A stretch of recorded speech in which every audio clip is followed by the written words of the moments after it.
আমার কাছে যখন ভালো লাগে না, ডিপ্রেশনে ভুগতে থাকি, তখন আমি কি করি জানেন? আমি এই নদীর পাড়ে চলে আসি, এ বটবৃক্ষের নিচে। যত গরমই থাকুক না কেন, এই জায়গায় ভালো লাগে। অনেক বাতাস, আজকে এমনিও বাতাসের পরিমাণটা অনেক বেশি।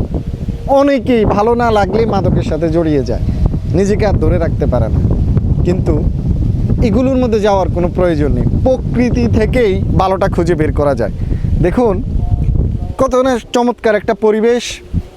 এই বটবৃক্ষ অনেক বছর ধরে মাথাটা উঁচু করে দাঁড়িয়ে আছে, পাশে একটা নদী, কত চমৎকার একটা পরিবেশ। কেউ নেই, এমন একটি জায়গা প্রত্যেকটা উপজেলায় থাকে কম বেশি।